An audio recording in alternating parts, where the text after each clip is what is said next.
Hello, everyone. It's Blaze, and welcome to an interesting little thing. So, love FNAF. It's a fun game series. I play a lot of it, or try to at least, on my gaming channel, which you told you so subscribe to. Links are always in the description and occasionally in the eye. But anyway, we're going to be checking out a video. Apparently, Scott's original story for Security Breach. Apparently, so. I have no clue what this is all about, but I'm excited to see what this is all about. So I guess without delay, let's start this thing. I had a specific story for this in mind. Okay, for Security Breach, I really did, and it is very different Doco's than what I got interview in the game. And I think a part of that is the way that I conveyed that to Steel Wool. So as we're building the game, I get an email from Scott. It says, "Hey, put this stuff in the game. Like, examine it as a producer would do." And I say, "I have no idea what any of this means." He goes, "Yeah, put it in the game. Don't worry. I know." just because you know. Scott Cawthon is super secretive when it comes to the lore of Five Nights at Freddy's, and in order to keep everything a secret, he didn't tell Steelwool the story of Security Breach. That was his own he fault. only gave them pieces of the story he was trying to tell. I was trying to tell Steel Wool to do specific things throughout the game, have specific characters do certain things, meanwhile not telling them what the story plot was. Because of this, Steelwool, in an effort to flesh out the game, started filling in the blanks themselves. That didn't work out very well because they got all of these pieces and they thought it was their job to connect them in a way that made sense. So what we got on launch day was a game that featured the pieces of Scott's original story and the story that Steelwool created to fill in the blanks. That was So really what you stupid ended up mistake having from Scott. were the same pieces, but telling completely Scott, you different are such an stories. This idiot whole situation for is this. fascinating to me. So I spent the last few months researching and analyzing Security Breach in order to find Scott's pieces of the game, all in an effort to figure out Scott's original story for Security Breach. Let's get started. The first thing we need to do is find the pieces of Security Breach that belong to Scott. And there's actually a couple we already know about. Right before Security Breach released in December of 2021, Doco did an interview with Steelwool Studios, where J-Top and Ray revealed that most of the arcade skins in the game came from Scott and his team. One thing that you've already called out, like in videos, so far, is noticing the arcade skins in the background. Yes. There are a lot. There's a lot. And the majority of them came from Scott. And he's got a team of artists, right? This is important because not only do the arcade machines have references to every corner of the FNAF franchise, a lot of them also show GGY at the top of the leaderboards. This ends up being a major part of the story that we will come back to later. The next piece of Scott's original story actually comes from Scott himself. In the interview with Doco, Scott revealed that in his version of the story, Burn Trap was never supposed to move. When it comes to Burn Trap, originally Burn Trap was never supposed to move. Good. He was supposed to just be something you saw in the corners, or like if you were walking past machinery, you might be able to peek in between two things and see him in the corner or propped up against a wall, almost like some kind of decaying movie prop. This is one of many things that Scott revealed in like this that. interview, so I'll be referring back fine to this with that. interview throughout the video. The next piece of Scott's original story that I'm going to include are the Tales from the Pizzaplex books. While I don't think they're in the same continuity as the games, I do think Scott was using them to point us in the right direction after Security Breach. So I think it's fair to use them at least as supporting evidence. So far, we have a decent amount of I guess pieces, that but makes those sense. ones were actually the easy ones for me to figure out. These next pieces are definitely the biggest ones and required a lot more research. Now, how many In my hunt pieces to figure did out Scott what parts give? of Security Breach belong to Scott, my biggest breakthrough came from a website called voices.com. If you don't know already, back when Scott was making the FNAF games on his own, he used voices.com to find and hire voice actors. This is how he found most, if not all, of the voice actors for his games, I'm glad he got including Kellengoff. for Security Breach. I'm glad This he is got Kellengoff. interesting He's a because good even dude. though Scott was no longer making the games, he still personally chose and worked with some of the voice actors for Security Breach. I say some because in my research, I found that out of all of the voice actors in Security Breach, Scott himself only hired 3 of them using voices.com. So by figuring out what voice actors Scott personally worked with, we can figure out what parts of the That's story cool. likely belong to him. According to voices.com, the first voice actor that Scott hired for Security Breach was Matthew Curtis. And what's interesting about this is that Matthew's voice doesn't even show up in the game. It shows up in the trailer for the game. Matthew was hired around January 28th, the trailer. 2021, 1 month before the first gameplay trailer for Security Breach. In this trailer, we heard this voice for the first time. When I first found you, you were nothing. You do as I say. You will bring me what I want. This was the first and the last time we heard from this character, and it turns out that even Matthew himself had no idea what character he was voicing. When a fan asked him if the character was William Afton, he responded, "Honestly, I don't know. I was never given a character name, but was told to expect more to do as the character in the future. It never panned out." This is yet another example of how secretive Scott was being about the story. Judging by Scott's review on Matthew's page saying, "Great working with Matthew, super fast turnaround," I am fully convinced that all of the voice lines in this trailer were written by Scott. And on top of that, even the style of this trailer is very similar to how Scott used to make his trailers back in the day. Oh. Scott Trainer! It's just like an old FNAF trailer. I'm gonna cry. It's just like an old FNAF trailer. In my that's opinion, cool. it seems I never like Scott noticed was that. heavily involved in the making of this trailer. But to be fair, Matthew isn't the only one speaking in the trailer. We also get some lines from Vanessa, voiced by Heather Masters. Gregory, we can get you out of here. You and me together. Even though there's no proof that Heather was also hired using Voices.com, she's already been working with Scott for years at this point, so I don't think he would need to use Voices.com to hire her. So I think it's safe to assume that if Matthew's lines were written by Scott, Heather's lines probably were too. So the first gameplay trailer of Security Breach is officially deemed a Scott piece of the story, but that's not all. We still have 2 voice actors left that were hired by Scott using Voices.com, and they are easily the most important. According to Voices.com, the final 2 voice actors that Scott hired for Security Breach were Leah Voicey and Penny Balfour, 2 of the therapists from the retro CDs. As you probably know, the therapy CDs are the most lore-filled part of the game. And so more the fact confusing. that they could have been 100% written by Scott would be a huge reveal. So I needed to make sure that I was right about this. Scott could have easily hired and worked with all of the voice actors for Security Breach, and only used Voices.com to find some of them. So, in order to figure this out, I watched every single interview, panel, and Q&A from every voice actor in Security Breach to learn who hired them and who they specifically worked with, Scott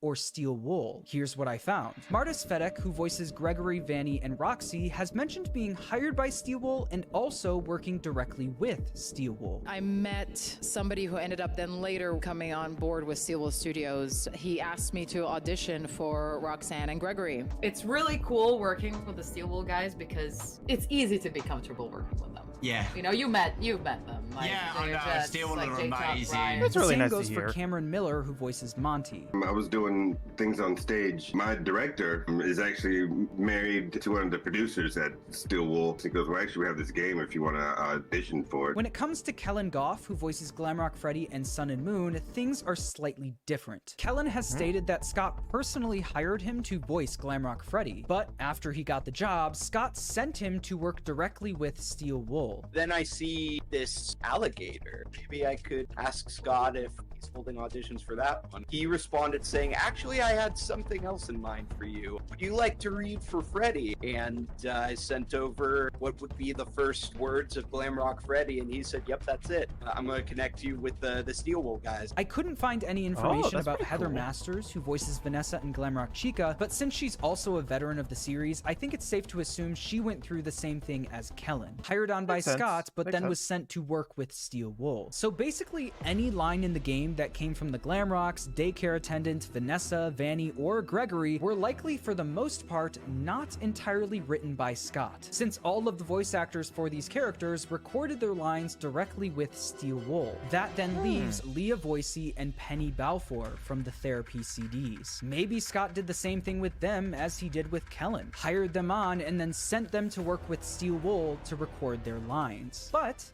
that's not the case, because after scrolling through 5 years worth of reviews on Leah Voicey's profile, I found a review left by Scott where he said Leah did great and nailed it on the first take. This heavily implies that he was the one that worked directly with Leah and Penny on the therapy CDs. This is in addition to Scott saying Matthew Curtis had a super fast turnaround and Penny Balfour was a pleasure to work with. I am fully convinced that the therapy CDs were written by Scott and are a piece of his original story for Security Breach. What's funny about this is that the therapy CDs were a huge reason Security Breach was so confusing, but now with this new information, we know why it was so confusing. When the game first came out, we all played through it normally and got all of the endings. This was, for the most part, the Steelwool portion of the game. Every voice line you heard was recorded with Steelwool in the room, and most of the story beats you experienced were likely written by Steelwool as well. It wasn't until you took that extra step at the end of the game to find and listen to the CDs that the story started to get confusing. This is the moment Scott's original story started clashing with Steelwool's. So now that we have all of Scott's pieces of the game, let's figure out the story. Wonder if there's more that we're missing here. The main thing I learned while piecing this together is that the therapy CDs are the foundation of Scott's story. Every single Scott piece of the game ties back into those CDs in some way, and here's how. There are 16 CDs, with 8 of them being therapy sessions with Vanessa and the other 8 being therapy sessions with Gregory. In Vanessa's CDs, there's really only 2 big topics they touch on: Vanessa's traumatic childhood and a conversation she's been having with someone on her work computer. Let's start with her childhood. We learned that Vanessa has a dad named Bill, and when the therapist brings him up, Vanessa immediately gets uncomfortable. I feel like I know your dad too, Bill, right? I'm sorry, what did you say? I try to do what I'm supposed to do. We then learn about how Vanessa was manipulated by her dad when she was young. I'm talking about the custody battle between your mum and your dad. Your dad didn't play fair, did he? He used to make your mum look bad in court. I suppose I don't need you to tell me it felt bad to have a parent scare you into saying things that weren't true. He manipulated you. It wasn't your fault. Vanessa's dad forced her to lie about her mom in court so he could maintain custody of her. Vanessa's backstory is something people didn't really talk about for a while after the game came out. And this is because with her dad being named Bill, which is short for William, him being pure evil and manipulating his kid, and Vanessa's name in FNAF AR being Vanessa A, it seems that Vanessa might actually be an Afton. This was almost immediately written off by people because Vanessa didn't really exist in the story until now. As far as we knew, Afton only had 3 kids, Michael, Elizabeth, and the crying child. But then, 2 years after Security Breach, the FNAF movie came out, featuring a character named Vanessa who looks exactly like Vanessa in the games and is the daughter of William Afton. But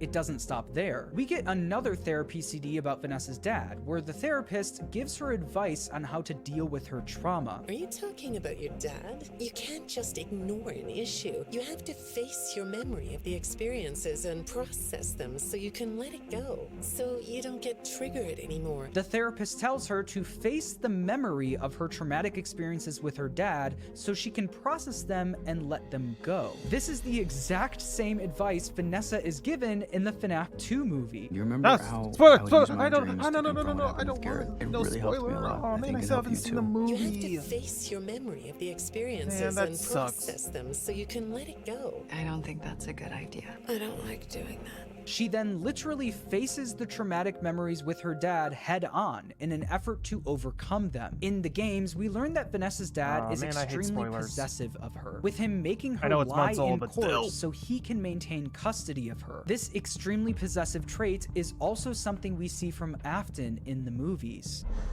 You will always be mine. You shall always be mine. This is where the first piece of Scott's original story comes into play, and it's something he said in his interview with Dawko. Scott revealed that he told Steelwool to put specific items in specific places. I was trying to tell Steelwool to do specific things throughout the game. Put specific items in specific places. Have specific characters do certain things. Well, when it comes to putting specific items in specific places, the only Scott piece of the game that's put in a very specific place are the therapy CDs, which were put in the Afton's living room from sister locations. Scott goes on to say this. In my head, I was thinking, okay, when people find this, they will connect this to this to this, and it will all be revealed. Maybe he thought when we found the Afton's living room, we'd connect it to the CDs and therefore connect Vanessa and her dad, William, to the Aftons. When Dawko interviewed Steelwool, he asked them if there would be any Easter eggs in the game, in which Ray McCaffrey responded, "Will there be any Easter eggs in Security Breach?" As we're building the game, I get an email from Scott. He says, hey, put this stuff in the game, examine it as a producer would do. And I say, I have no idea what any of this means. He goes, yeah, put it in the game. Don't worry. I know. To me, it sounds like he's talking about the Afton's living room from Sister Location and the therapy CDs. Dako specifically asked about Easter eggs, and the Afton living room is a huge Easter egg in the game. But at the same time, the therapy CDs in that room were likely something sent to them by Scott with no explanation. I have no idea what any of this means. He goes, yeah, put it in the game. The next huge piece of Scott's original story involves the second topic in Vanessa's therapy CDs, the conversation she's having with someone on her work computer. These conversations are brought up 3 separate times by 3 separate therapists. This is because every time a therapist brings up the conversations, they're swapped out. A routine check of your online history has revealed that you've spent quite a bit of time with someone in an encrypted conversation. Hi, go ahead, sit down. I don't know you. What happened to... Oh, we'll get to know each other in no time. This happens 4 times over the 16 CDs, totaling 5 different therapists. The first 3 voiced by Michelle Moss, and the final 2 voiced by Leah Voicey and Penny Balfour. The therapists tell Vanessa that whoever she's talking to has hacked into her personal files. This person who's been sending you messages has been hacking into your personal files too. These are the same files I have here. This person who is contacting you knows a lot about you. They also tell Vanessa that it looks like this person is manipulating her. The messages you're getting seem very manipulative in nature. With Sorry, I'm not that in talking mind, much. I'm just let's so move on amazed. to Gregory's therapy CDs. And I'm just the trying thing to about learn. Gregory's is that he never actually says anything out loud in any of his 8 CDs. So you're not talking to me again today. This isn't all that productive, you know. The only reason we know that these belong to Gregory is because Scott confirmed it in the Tales from the Pizzaplex books. There's also multiple moments in the CDs where the therapist implies that they're talking to a child. You don't want me to get in trouble, do you? I could be put in the corner for a timeout. Yeah, you think that's funny, huh? But there's also another way I think Scott intended for us to figure this out, and that's through the next piece of Scott's story, the arcade skins he gave to Steel Wool. Like we established earlier, most of the arcade skins for the game came from Scott and his artists. And one thing about the arcade machines is that Gregory is at the top of the leaderboard on a lot of them. This is something we all overlooked until the story GGY from the Tales books was released. In the story GGY, we learned that Gregory is hacking into the arcade machines at the Pizzaplex in order to get the highest scores. And wouldn't you know, one of the main things we learn about Patient 46 is that they're an extremely skilled hacker. I'm surprised by your knowledge of computers. You're something of a phenom. Do you know what that word means? It means you have unusual skill, like a hacker. Since Patient 46 never speaks in the therapy CDs, Scott maybe thought we'd figure out their identity by learning that Patient 46 is a hacker, and then connecting that to Gregory's absurdly high scores on the arcade machines. Even though it definitely seems far-fetched, I honestly can't think of any other reason Scott would put Gregory at the top of the leaderboard. But anyways, back to Gregory's it's a little therapy stretch, CDs. but it makes After sense. revealing that Gregory is a hacker, the therapist brings up an encrypted conversation that Gregory is having with someone. They say you were in communication with someone. The texts say it looked to them like it was an attempt to manipulate you. Then the therapist reveals that Gregory wasn't the one being manipulated in these conversations, he was the one doing the manipulating. Thing is, when I read the communications, I get something different out of them. I don't think you're being manipulated here. I think you're the one doing the manipulating. So we have Vanessa, who's being manipulated by someone in an encrypted conversation, and then we have Gregory, who is manipulating someone in an encrypted conversation. Gregory is the this true is Scott villain. Clearly telling us that Gregory is the one communicating with and manipulating Vanessa. Like I said earlier, every time a therapist brought up these encrypted conversations, they were swapped out. And in the Tales books, Scott revealed that this was because of Gregory. Gregory would lure each therapist to the Pizzaplex to have them killed. This is something that Scott heavily hinted towards in the therapy CDs as well. In the therapy CDs, Gregory is being told that the therapists are showing up dead, and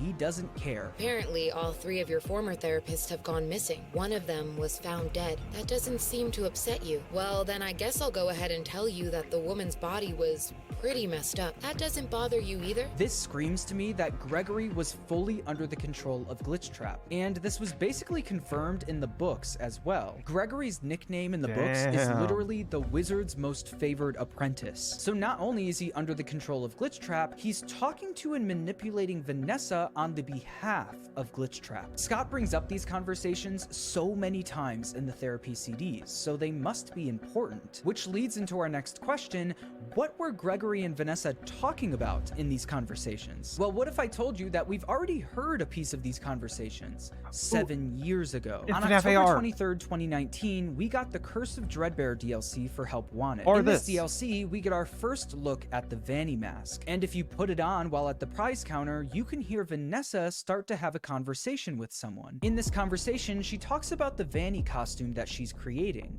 Yes, I hear you. There's no miscommunication. I understand. No one suspects anything. Yes, I have it. I made it myself.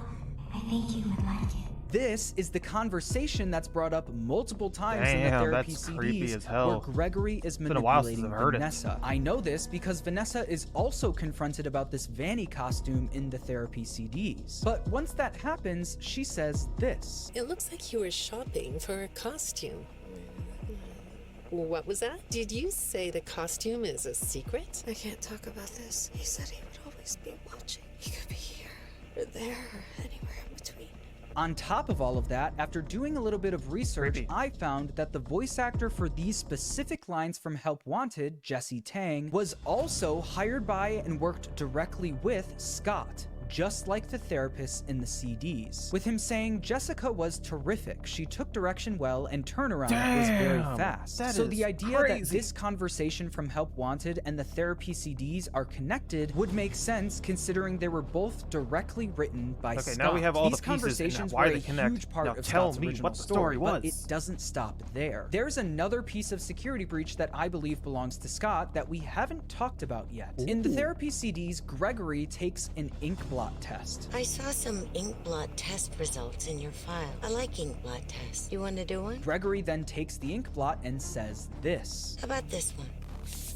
What do you see? You think it's a mask? Like a disguise? You like the idea of being disguised? Disguises let you be sort of invisible, don't they? You can get away with almost anything when you're invisible, can't you? Yeah. You like that idea? Not only does Gregory see a mask, he specifically added the line, disguises let you be sort of invisible. You can get away with almost anything when you're invisible. Why would Scott include this? Because it directly connects to one of the only times we see Vanny in Security Breach. What was that? That is a fountain. Not the fountain. You didn't see the dancing rabbit lady right in front of us? No, I did not. Vanny is literally invisible when she's wearing the Vanny mask. Yes, I have it. I think you would like it. You like the idea of being disguised? You can get away with almost anything when you're invisible, can't you? This is something Scott doubled down on in Ruin. Whenever Cassie puts on the Vanny mask, she literally becomes invisible to the animatronics. And for those people who, rightfully so, say that the Vanny mask and the Vanny costume look completely different, Scott and Steelwool included this scene in Ruin to clear that up. It's Gregory. Hey, she's wearing my mask. This was very clearly shoehorned into the game to answer the question of, is the Vanny mask and the Vanny costume the same thing? And it turns out that even though they look different, they are the same thing. Like we talked about earlier, Scott told Steelwool to put specific items in specific places in Security Breach, but he also told them to do specific things throughout the game and have specific characters do certain things. I think this is what he was talking about. Scott telling Steelwool to put this specific scene in the game makes sense, considering it directly links to what he wrote in the therapy CDs. So now that we know that Gregory was fully under the control of Glitchtrap, a lot of pieces start falling into place. Gregory the hacker is the one who hacked into Vanessa's personal files. It means you have unusual skill, like a hacker. This person who's been sending you messages has been hacking into your personal files too. He did this to keep tabs on Vanessa's sessions, to make sure that she's not saying too much about their conversations. We also learn in the CDs that Gregory completely lied about having a traumatic childhood. None of what you said in your file about your parents was true. The truth is, you had great parents, a great childhood. Why did you lie? I think he lied about his past so he could have a reason to meet with the therapist. He's actually a normal kid that had a great childhood, but by pretending he has childhood trauma, he's able to get in with the same therapist as Vanessa. And if he finds out that Vanessa told them too much, he'd kill them off. In Vanessa's last 2 therapy tapes, we learn that she's about to be transferred to work at the Pizzaplex. I understand you'll be transferring to a different location soon. After Vanessa was transferred, we learned that Gregory was spotted talking to Vanny at the Pizzaplex. I have this still shot the text pulled from the security footage that recorded you in the Pizzaplex. You're talking to someone or something. What are those things? They almost look like rabbit ears. After only speaking through encrypted conversations, Vanessa and Gregory are now at the Pizzaplex talking in person. This was obviously supposed to be the big twist of the game. Gregory wasn't this random kid who just so happened to get trapped in the Pizzaplex. He was working with Vanny that's my the big whole question. time. And And why Scott was he actually there? had this planned since the beginning. Earlier, we figured out that Scott personally hired and worked with the voice actors for the first gameplay trailer for Security Breach. And you can hear presumably Glitchtrap say this. You will do as I say. You will bring me what I want. And if you fail me, then you will. This does not sound like what Glitchtrap should sound like. The both of you line was always confusing, but knowing what we know now, both of you was referencing Vanessa Glitchtrap and Gregory, sounds so... who were both... So my thought on it is that should not be what Glitchtrap sounds like, straight up. Like, what Glitchtrap looks like is like a cartoony evil dude, but he has to be more serious. But I get why they had to do it, but it just doesn't make sense in my opinion. It just seems off. Under the control of Glitchtrap. Gregory being under the control of Glitchtrap is obviously a big twist. But there's another piece of Scott's original story that I believe was going to be a bigger twist. In Help Wanted, one of the only lines of dialogue that Glitchtrap has is this. Oh. This is him repeating a line that was said by Tape Girl. Hello? Can you hear me? This led people to believe that Scott had some version of the Mimic AI in mind since Help Wanted, and I think that's entirely possible, considering what we learned from the therapy CDs. There's one line from the therapy CDs that I haven't seen many people talk about, and it's something the therapist says to Gregory. Is it the electronics you like? I saw in your file that you have developed software programs that talk to you in repeat phrases, right? The program asks you questions and prompts you for responses. What? Gregory has developed software programs that talk to him and repeat phrases. If we take this line literally, it seems to be heavily implying that Gregory created some version of what we now know as the Mimic AI. Obviously, this did not end up being the case because we have Edwin, but when Scott originally wrote these CDs, could that have been the plan? It's definitely not impossible, especially since Scott has explored this concept before. What we've learned over the years is that sometimes Scott will introduce a concept in a previous book or game, and then years later reuse it for something else. For example, the entire concept and story of the Mimic was explored by Scott before FNAF even existed, in Chipper and Sons Lumber Co. Quote, "There comes a time when all a beaver's rage and sorrow are poured into something, and it becomes stronger than himself. It reminds me of the time that I built an exact duplicate of myself, with fur and everything, but the silly thing didn't realize that it was a lumber bot, and tried to take over the place. I had to whack it with a shovel and bury it. Can you imagine a robot thinking he was the real thing? Ha, bleep bloop, whoa, excuse me." Obviously, Scott has themes and story ideas that he's been fascinated by for a long time, including the idea of a rogue AI program, and the themes surrounding Gregory are no exception. addition to that. The concept of a child prodigy creating an AI that was built to talk and repeat phrases is another idea Scott has explored before. In the Silver Eyes trilogy, Charlie is a child prodigy who invents an AI that talks to itself and learns on its own. She put the AI into 2 endoskeleton heads that repeat, hello, you, I, you are, am I? When Charlie's friend asks her what she's programming them to do, she responds, I'm not exactly programming them to do anything. I'm helping them to learn on their own. This is the one and only time this is brought up in the entire book series, which makes me think that this was Scott testing out the idea of an extremely talented kid creating a rogue AI program. Although he never expanded upon it in the Silver Eyes, I think he could have been picking it back up with Gregory. But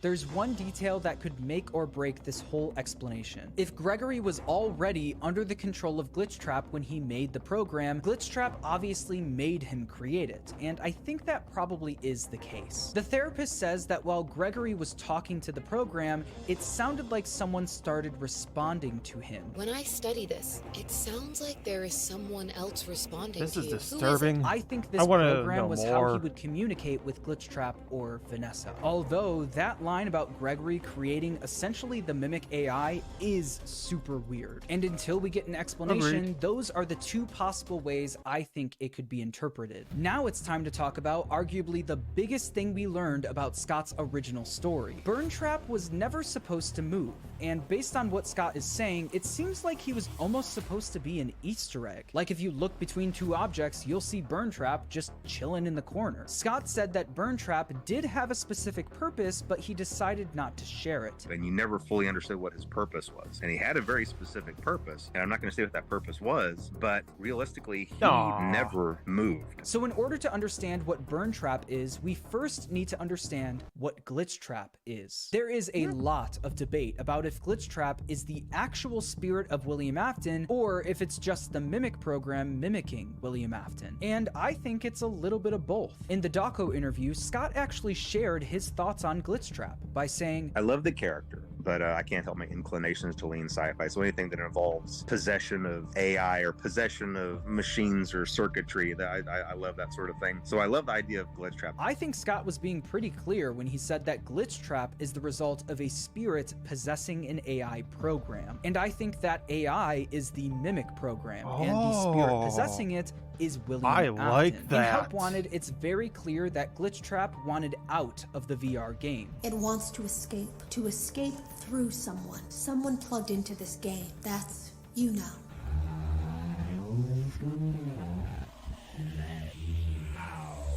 He wanted to re-enter the physical world, and at the time, his only way of doing that was through Vanessa. But now that Glitchtrap was successfully controlling Vanessa, he had a new goal, and this goal can be heard in Scott's Security Breach trailer. You will do as I say. You will bring me what I want, and if you fail me, then you will. Both of you burn! He wants Vanessa and Gregory to bring him something, and I think that something is what we see at the end of the trailer. There is more going on here than you realize. Glitchtrap wants a physical body to inhabit, but not just any physical body, his body. The Pizzaplex just so happens to be built on top of the Fnaf 6 pizzeria, where Afton's corpse lies. This shot with the purple lighting and everything feels like it's screaming at us that Afton is back. I genuinely think Burntrap was, and maybe still is, actually William Afton's corpse. And the reason we were supposed to see glimpses of him propped up against a wall and lifeless is because Vanessa hasn't put Glitchtrap into it yet. Seeing a lifeless Burntrap as an Easter egg might have acted as a hint towards what Vanessa was up to at the Pizzaplex. There is more going on. Oh, I like that. This is what I think Scott's original idea for Burntrap was. Is it still true? I honestly think so, and that's because of what we see in Help Wanted 2. In one of the endings, we see Glitchtrap's hand coming out of the charging pod in the exact same way Burntrap's did, obviously connecting Glitchtrap to Burntrap. And then in the Princess Quest ending, a giant Vanny crushes Glitchtrap in her hands. Help Wanted 2 kind of felt like the we're sorry for bringing Afton back again, so let's get rid of him real quick. game. In my interview with Steelwool Studios, J-Top made it very clear that this was the end for Glitch Trap. This is, the end of Glitch Trap. So it is the end of Glitch Trap. Squished. Gone. Yep. Oh, that is a cool baby head. This really Whoever feels made like that, you them were talented. moving on from the William Afton part of Glitch Trap, so we can now focus on the Mimic AI part of Glitch Trap. What's interesting to me about the things I found while researching for this video is that it all could still be true. Things like Gregory being under the control of Glitch Trap and working with Vanny, Vanessa maybe being an Afton, Gregory creating a version of the Mimic AI, and Burntrap literally being Afton's corpse reanimated by Glitch Trap are all things that could still be true in the current story. But my biggest takeaway from this is that Security Breach could really benefit from a solid prequel. Imagine a game where we learn how Gregory fell under the control of Glitch Trap, and how Gregory broke free from Glitch Trap's control, with the game ending right where Security Breach begins. I want you to know that I could be wrong about literally everything I talked about in this video. That's what Scott is the only one could be who right, knows could be what wrong. story he was trying to tell, so don't take everything I said here as fact. Despite the communication issues surrounding Security Breach, the story that was Mainly on Scott's presented part. in that game is the story we've got. And the most recent games seem to prove that Scott and Steelwool are back on the same page. Me and Steelwool got together. We were like, look, all that matters now is making things right by the fan base. And anything that we do going forward that continues that story or has those same themes, I think we're just going to be in a much, much better situation to continue on. I just thought it would be fun to try and figure out for myself what Scott's original story for Security Breach was. I do like this Subscribe idea. if you enjoyed, and thanks for watching. I really think this is a solid idea. Like, straight up, like, it was a really good thing. Like, straight up. I don't know what else to say besides I really did enjoy this. I would love to see someone make a fan game based around it. Scott's original idea. I know it would be very hard, complicated, and you have to hire a bunch of voice actors and a whole bunch of programming and reprogramming with how apparently how glitchy the game is, I guess. I don't know. But I would love to see that. But I guess for now, that'll be the end of this. Until then, I'll see whatever I post next, I guess. Bye, guys.